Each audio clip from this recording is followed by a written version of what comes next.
Since January 1st, the Charlotte Hornets have been one of the best teams in basketball with a record of 29-14, and they've had the best net rating in the NBA since 2026 started. And the turnaround of this team began when they figured out that their best starting unit was LaMelo Ball, Kon Knueppel, Brandon Miller, Miles Bridges, and Musa Diabate. This starting lineup has played 450 total minutes together, and in those minutes have a plus minus of plus 270. Their starting lineup has been one of the best five-man units in the NBA, period, and that is what has led to this turnaround of this Hornets team. The Hornets also shoot the third most threes in the NBA, while also having the second highest three-point percentage. This Hornets team has been one of the most exciting teams to watch on a night-to-night basis. You know that when you are tuning into a Charlotte Hornets game, you are going to be getting a treat. And this team has improved in so many different areas. One person that I really love watching on this team, and I think has the potential to be like a legitimate all-star, all-NBA caliber player in the near future, is Brandon Miller. Brandon Miller is one of my guys. Like, he is one of my guys that I think has another level to reach, and I think that with him being a really big 6'8" wing who's a sniper and can also dunk on you and also can guard up, I think he has insane potential. And it's been awesome to watch him finally catch his groove in the NBA, because I was a big Brandon Miller guy when he was at Alabama. There's actually a video on this channel where I made my March Madness bracket in 2023. I picked Alabama to go all the way and win the national championship because I was a big Brandon Miller fan, and I still am. He's dealt with a lot of injuries in his NBA career so far, and even this season, he missed 17 of the first 22 games this year, and him finally getting healthy and getting into the groove has been a huge piece of this Hornets team and why they've improved so much. Also, them drafting Kon Knueppel in the first round of this year's draft was an absolute hit for them, because he already has broken the rookie record for most threes ever made in a rookie season. He is an absolute sharpshooter. Kon Knueppel is the type of player where you can pick him up and drop him into any lineup in the NBA, and he will fit automatically because of how good of a shooter he is. And he's maybe the rookie of the year this season. I've seen a lot of people debating if it's him or if it's Cooper Flagg. I honestly can't make a decision. I understand the argument if it's Kon or if it's Cooper. I understand both ways.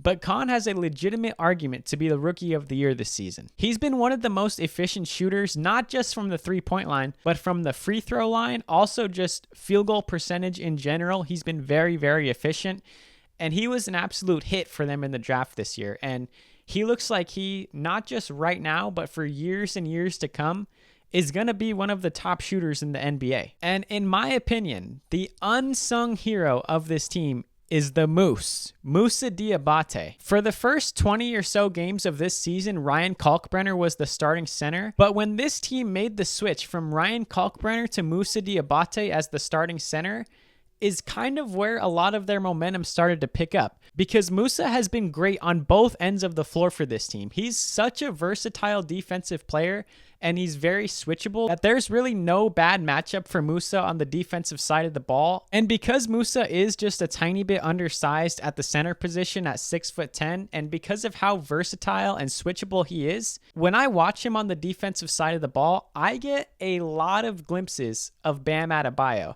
Now, I don't want to praise Musa too much too early. He is still very young. But I do catch a lot of glimpses because of the switchability factor and the versatility factor when it comes to rebounding, when it comes to guarding the pick and roll. It's very Bam Adebayo in my opinion. And he is such a crafty rebounder that him being a little bit undersized doesn't really matter that much when it comes to him rebounding. And it's crazy because Musa was drafted by the Clippers a few seasons ago in the second round, never really cracked the Clippers rotation, and the Hornets picked him up, and it is an absolute snipe for the Hornets that they picked up Musa and he's become a player like this. And I want to point out that a lot of the front offices that we look at as the best around the league, like the OKC Thunder, the Boston Celtics, these front offices always find these hidden gem type of players, like the OKC Thunder having Lou Dort, who was undrafted, AJ Mitchell, who was a second round pick. Finding guys like that and them being actual rotational pieces is what really sets a front office apart. And the Hornets finding a player like that in Musa Diabate, who they just picked up that no other teams really seem to have on their radar, and him coming in and making this much of an impact is very impressive for the Hornets front office. And Musa's on-off numbers are actually among some of the best in the NBA. With Musa off of the court, the Hornets have an offensive rating of 114.3, but with Musa on the floor, that offensive rating jumps up to a 125.1. So per 100 possessions, the Hornets score 10 more points with Musa on the floor versus with him off. That is how you see an impact of a player, and Musa has been great for them. And what I really want to point out is this starting 5 unit of LaMelo Ball, Kon Knueppel, Brandon Miller, Miles Bridges, and Musa Diabate fit together very, very good, because you have LaMelo Ball, who is the facilitator, a great passer. He can create his own shot also. He can drive and kick. He can really set up these other guys with easy shots. You have Kon Knueppel, who is a pure sharpshooter. Brandon Miller, who's a super, super versatile wing. Miles Bridges, an athletic power forward who's a lob threat with LaMelo. And then Musa Diabate. This starting unit just fits perfectly together. And that contributes also to how fun this team is, because they feel like they're just such a cohesive unit, and they all play similar brands of basketball that complement each other. And I also want to give a shout out to their announcer, Eric Collins, because you know that when you tune into a Charlotte Hornets game, you are getting a show. There's so many crazy shots being made in this Hornets game, and every time announcer Eric Collins sees that, he just has the most laughable one-liners that are not laughable in a bad way, but exciting and adding to the game with his crazy announcing style. 2 minutes of our Terry!